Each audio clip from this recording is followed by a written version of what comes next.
Hello,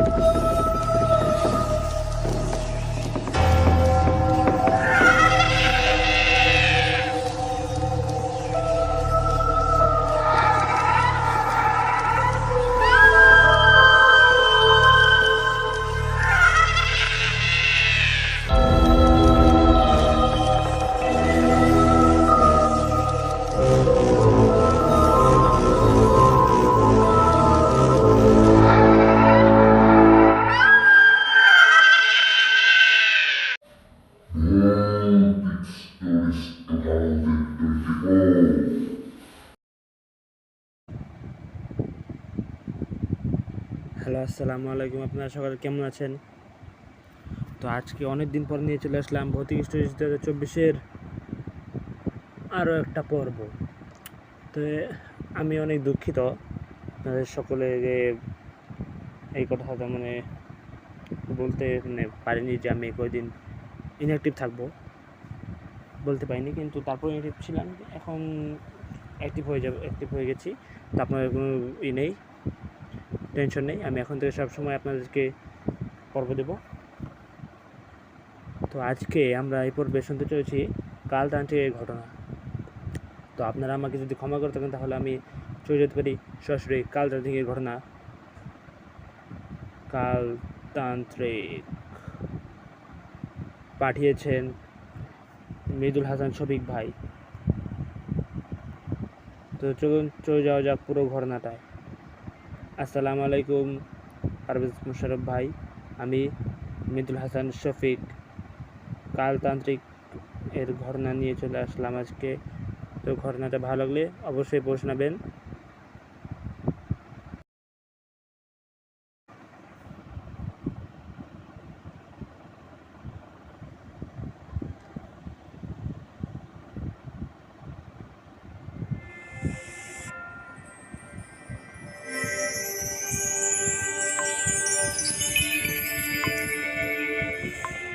ঘটনাটা আমার কাছে যেভাবে এসেছে আমি সেভাবেই বোঝানোর চেষ্টা করছি।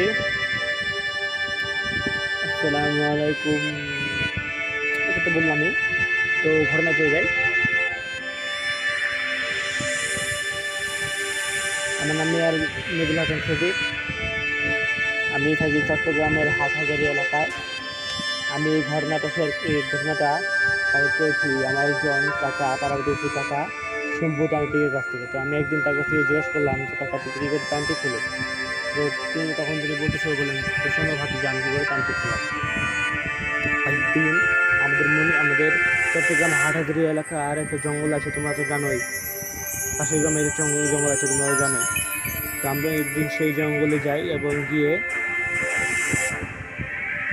তাহলে বলছি না জঙ্গলটা ছোট হলেও বেশ ঘন। ধীরে ধীরে আমি একটি পোড়া বাড়ির সামনে উপস্থিত হলাম। দীর্ঘদিন পড়ে থাকার কারণে বাড়িটা দেয়ালের গায়ে শ্যাওলার ছোট ছোট বট গাছ মাথা উঁচিয়ে দাঁড়িয়ে আছে। বাড়ির ভেতরে প্রবেশ করে দেখলাম ভেতরের অবস্থাটাও খানিকটা বাইরের মতো। পুরো জায়গাটা একদম স্যাঁতস্যাঁত করছে। তো যাই হোক, এই প্রখর গরমে বাড়ির ভেতরে প্রবেশ করে প্রাণটা যেন জুড়িয়ে যাচ্ছে। ক্লান্ত শরীরটাকে ঝুলিয়ে দিলাম পোড়া বাড়ির দেয়ালের গায়ে। আর পারা যায় না বাপু, একটু বিশ্রাম করে আবার যাওয়া যাবে। বসে থাকতে থাকতে কখন যে দুই চোখের পাতা বন্ধ হয়ে গেছে আমি ঠিক বুঝতে পারিনি বাপু। যখন ঘুম ভাঙলো চারিদিকে অন্ধকারে ভরে গেছে। আমার ঘুমের ফাঁকে কখন যে সূর্যি মামা অস্ত গিয়েছে আমি তো বুঝতেই পারিনি। এখন যে কী করে এই অচেনা জায়গাতে রাতটা কাটাবো সে চিন্তাই করছি। হঠাৎ আমার সামনে পড়লো কিসের একটা আবছায়া মূর্তি, যেন বাড়ির ভেতরে ঢুকলো। ভূত প্রেত তো আমি মানি না, তাই ভয়ের কোনো প্রশ্ন ওঠে না। কিন্তু যদি চোর ডাকাত হয় তাহলে তো আমার জীবন আজ সংকটে। ভূতের হাত থেকে বেঁচে ফেরা যায়, কিন্তু এইসব চোর ডাকাতের হাত থেকে মোটেও না। সঙ্গে সঙ্গে আমার শরীরটা যেন শীতল হতে শুরু করলো। আমি ভয়ার্ত গলায় বললাম, কে ওখানে?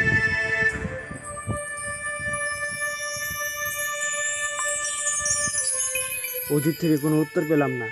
আমি আস্তে আস্তে সেই ছায়ামূর্তির দিকে এগিয়ে যেতে লাগলাম।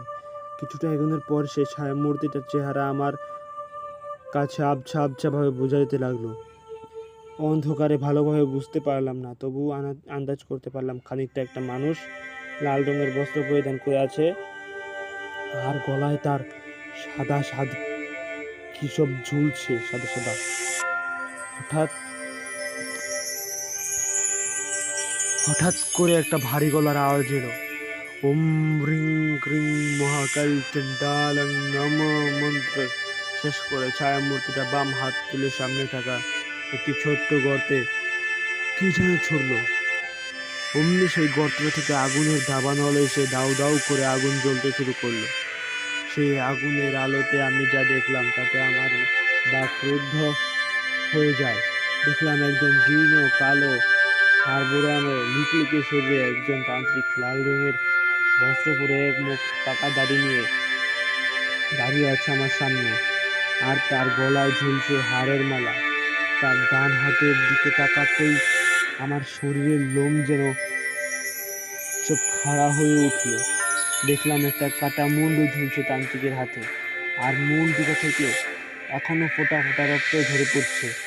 পুরা বাড়িতে স্বেচ্ছেতে মেঝেতে হঠাৎ বাজ পড়ার মতো ভারী গলায় তান্ত্রিক তার দুটি রক্তমাখা চোখকে আমার চোখের সামনে নিয়ে দাঁতের উপর দাঁত চেপে বলল, পাপিষ্ঠ নীচ মানব, আমার এতদিনের সাধনা তুই ভঙ্গ করে দিলি। আমি হলাম কাল, কাল তান্ত্রিক। সমস্ত পিশাচ জাতি যাকে ভয় পায়, তুই তার সাধনা ভঙ্গ করে দিয়েছিস। এর শাস্তি তোকে পেতেই হবে, পেতেই হবে।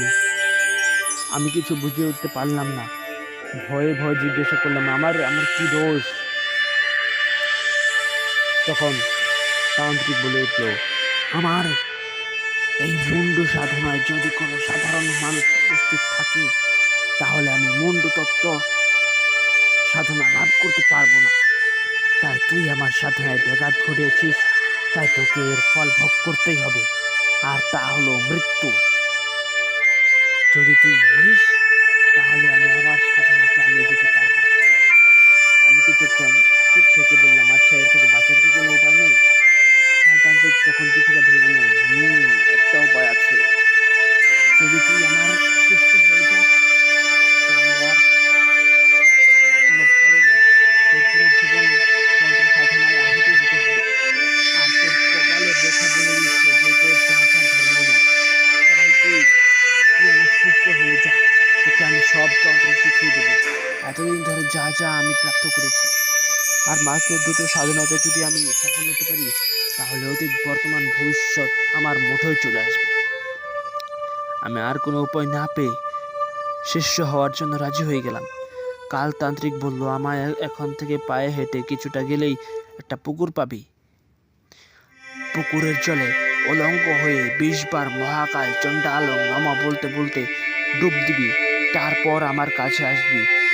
আমি আমি মাথা নাড়িয়ে পুরা বাড়ির বাইরে বেরিয়ে হাঁটতে লাগলাম। কিছুটা পথ পেরিয়ে অবশেষে আমি একটা পুকুর দেখতে পেলাম। কাল তান্ত্রিকের কথা মতো উলঙ্গ হয়ে 20 বার মন্ত্র বলতে বলতে জলে ডুব দিলাম।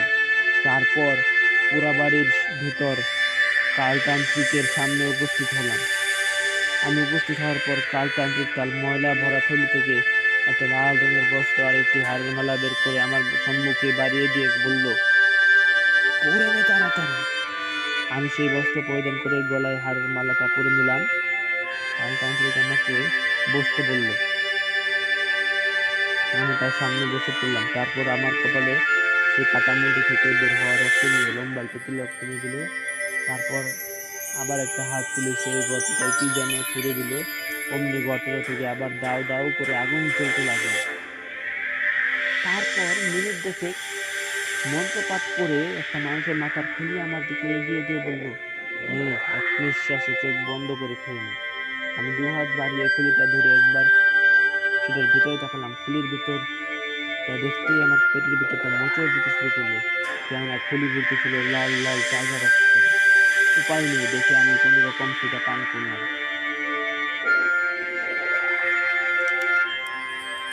কি বিশ্রী খেতে! মনে হলো যেন নুনের পানির শরবত খেলাম। আমার পান করা শেষ হতে কাল তান্ত্রিক বলল, শীর্ষ হওয়ার অর্ধেক কাজ সম্পূর্ণ হয়েছে, তবে এখনো অর্ধেক কাজ বাকি আছে। এখান থেকে সোজা 1 মাইল পথ হেঁটে গেলে শ্মশান পাবি। সেই শ্মশানে আজ বিকেলে একজন মানুষের সৎকার করা হয়েছে। তুই সেই জলে ছাই হয়ে যাওয়া চিতার কাছে গিয়ে চিতার ছাই সারা শরীরে মুখে পশ্চিমের কোণে এক তেঁতুল গাছের নিচে গিয়ে সারা রাত মন্ত্র জপ করবি। কিন্তু মন্ত্র জপ করবি সেটা আমি বলে দেব। তবে হ্যাঁ, আর একটা কথা মনে রাখিস, একবার চোখ বন্ধ করে মন্ত্র জপ করা শুরু করলে আর চোখ খোলা যাবে না, কারণ চারিপাশে অসংখ্য ভূত পিশাচ ভয় দেখাবার চেষ্টা করবে, তোর ধ্যান ভঙ্গ করার চেষ্টা করবে। কিন্তু তুই ভয় পাবি না। ভয় পেয়েছিস তো মৃত্যু আসবে। আমি সর্বদা তোর সাথে আছি, কেউ তোর কোনো ক্ষতি করতে পারবে না। এই বলে কালতান্ত্রিক আমার কানের কাছে তার মুখটা নিয়ে এসে একটা মন্ত্র উচ্চারণ করলো। তারপর সে আবার তার কাজে মনোযোগ দিল। আমি ধীরে ধীরে উঠে দাঁড়ালাম, মনে মনে তাকে প্রণাম করে শ্মশানের উদ্দেশ্যে পা বাড়ালাম। বাইরে বেরিয়ে উন্মুক্ত খোলা আকাশের নিকষ কালো অন্ধকারে রাস্তা বরাবর পথ চলতে লাগলাম। জঙ্গলের নিস্তব্ধ পরিবেশ, এর মাঝে আমি একা হেঁটে চলেছি। গাটা কেমন ছমছম করছে আমার, মনে হচ্ছে এই বুঝি কোনো পিশাচ এসে ঘাড় ভেঙে দিল। মনের ভিতর তান্ত্রিক মশাইয়ের নাম জপ করতে করতে আমি এগিয়ে চলেছি সামনে। রাতের অন্ধকারে কত রাত্রি পথ যে অতিক্রম করলাম তা ঠিক আন্দাজ করতে পারলাম না। আমি শুধু হেঁটেই চলেছি। হঠাৎ একটা শিয়ালের ডাক ভেসে এলো কিছুটা দূর থেকেই। সাথে সাথে এক এক করে আরো অনেক আওয়াজ শুরু হলো। আমার পা যেন নিজের অজান্তেই থেমে গেল। এই নিস্তব্ধ রাতে শিয়ালের ডাক যেন রাতের নিস্তব্ধতার প্রাচীর ভেঙে আমার মনের ভিতরের ঘুমন্ত ভয়টাকে আবারও জাগিয়ে তুলল। ভয়ে আমার গলা শুকিয়ে কাঠ হয়ে গেল। এদিকে ভূতের ভয় আর অন্যদিকে শিয়াল। রাতের এই শিয়ালরা খুবই হিংস্র হয়। তারা দল বল নিয়ে রাতে বের হয়, একা কাউকে দেখলে যন্ত্র ছিঁড়ে খায়। হঠাৎ খানিকটা ঠান্ডা বাতাস আমার শরীর ছুঁয়ে চলে গেল। কেউ যেন আমার কানে কানে বলে গেল, ভয় নেই, আমি আছি। মুহূর্তের মধ্যে আমি গলার আওয়াজটা চিনতে পারলাম, এটা তান্ত্রিক মশাইয়ের গলা। মনে মনে ভাবলাম, যখন তান্ত্রিক মশাই আমার সাথে আছে তবে ভয় কিসের। আমি আবার চলা শুরু করলাম। কিছুটা পর যেতেই কি একটা পায়ে লেগে আমি হোঁচট খেয়ে মাটিতে আছড়ে পড়লাম। উঠে দাঁড়িয়ে জিনিসটা দেখার জন্য ঢুকতে দেখলাম একটা ভাঙা মাটির কলসি পড়ে আছে। তার আশেপাশে আরো 3টে মাটির কলসি পড়ে আছে, আর কিছুটা জায়গা জুড়ে সাদা ছায়ের স্তূপ। এক মুহূর্তে আমার কাছে ব্যাপারটা পরিষ্কার হয়ে এলো। আমি বুঝতে পারলাম আমি শ্মশান ঘাটে এসে পড়েছি। শ্মশানে এসে আমি কালতান্ত্রিকের কথা মতো ছায়ের স্তূপ থেকে মুঠো মুঠো ছাই তুলে সারা শরীরে মেখে নিলাম। তারপর ধীরে ধীরে অন্ধকারে কালো চাদর ভেদ করে আমি তেঁতুল গাছটা খোঁজার চেষ্টা করছি। চারিদিকে নিস্তব্ধতায় পরিপূর্ণ, অন্ধকারে কিছুই দৃষ্টিগোচর হয় না। কেমন একটা ছমছম পরিবেশ। কিছুক্ষণ এভাবে শ্মশানে ঘোরাঘুরির পর অন্ধকারে কালো রঙের সাথে মিশে থাকা একটা প্রকাণ্ড তেঁতুল গাছ দেখতে পেলাম। এত বড় গাছ আমি আগে কখনো দেখিনি। তেঁতুল গাছের কাছে আসতেই দেখলাম মাটিতে কিছুটা উপরে একটা বাঁশের মাচা বাঁধা আছে। তেঁতুল গাছের গুড়ির সাথে আমি কোনো কিছু না ভেবে চড়ে বসলাম সেই বাঁশের মাচায়। তারপর কালতান্ত্রিকের শেখানো মন্ত্র মনে মনে উচ্চারণ করতে করতে চোখ বন্ধ করে ধ্যানে বসলাম। কতক্ষণ যে এইভাবে কেটে গেছে আমি বলতে পারবো না। হঠাৎ মনে হলো কেউ যেন আমার কানের পাশ দিয়ে এসে একটা ক্ষীণ হাসি এসে চলে গেল। তারপর আবার সব নিস্তব্ধ। একটু পরে মনে হলো আমার মাচার নিচ দিয়ে শত শত পশু যেন দৌড়ে চলেছে এক নিঃশ্বাসে। তারপর আবার সেই রক্তচল্ল হওয়া হাসির আওয়াজ শুনতে পেলাম। সাথে সাথে হাসির আওয়াজের সংখ্যা বাড়তে লাগলো। মনে হচ্ছে যেন অসংখ্য ভূত পিশাচ আমাকে ঘিরে ধরেছে। আমি চোখ বন্ধ করে জোরে জোরে মন্ত্রপাঠ করতে লাগলাম, কিন্তু চারিপাশ থেকে ভেসে আসা সেই ভয়ঙ্কর হাসি আর আর্তনাদ এর আওয়াজ আমার শরীর এর লোম খাড়া হয়ে এলো। আমার মাথার ভেতর তীব্র যন্ত্রণা হতে শুরু করলো। আমি কোনো রকমের চোখের পাতা দুটো বন্ধ করে মুখ দিয়ে এবার জোরে জোরে মন্ত্রপাঠ করতে লাগলাম, কিন্তু কোনো লাভ হলো না তাতে। নিস্তব্ধ রাতে বিকট হাসি আর চিৎকার বারবার শ্মশানের চারিদিক থেকে ছুটে এসে প্রতিধ্বনিত হচ্ছে আমার কানে। আমি আর পেরে উঠছি না, দুই হাত এর সমস্ত শক্তি দিয়ে দুখানে চেপে ধরলাম আর চিৎকার করে মন্ত্রপাঠ করতে লাগলাম। একটু পরে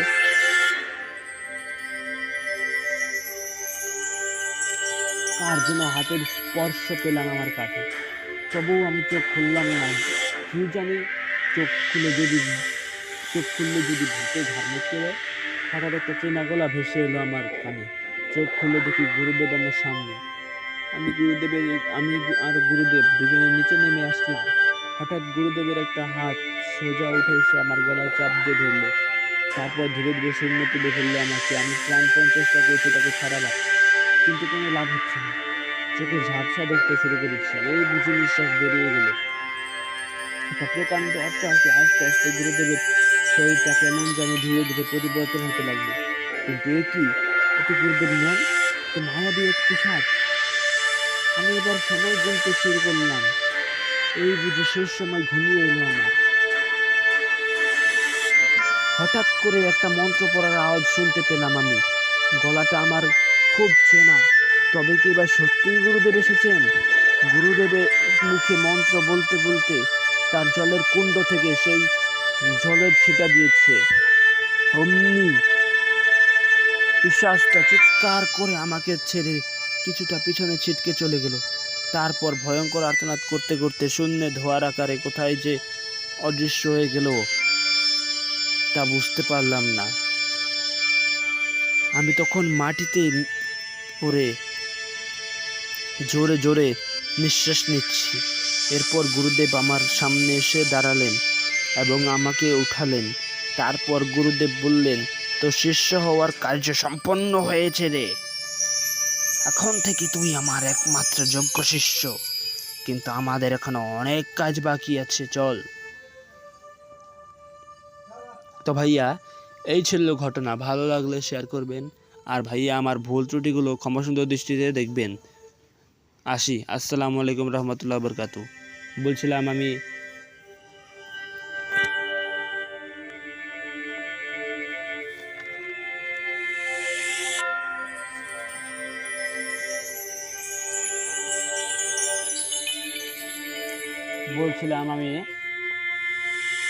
আর Mridul Hasan Shafiq.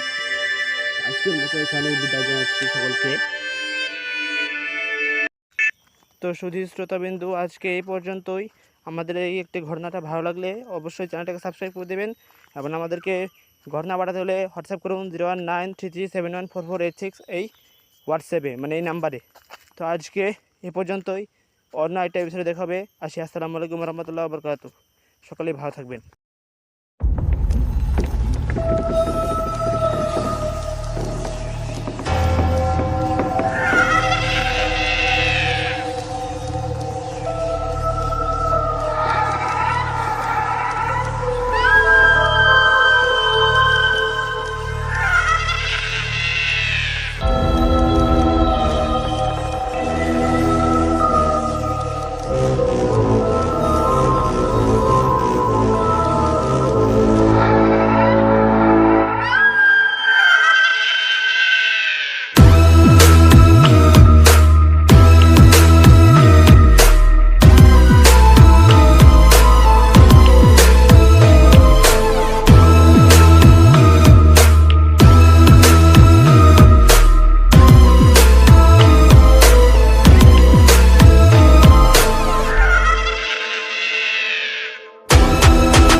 Molti storici totali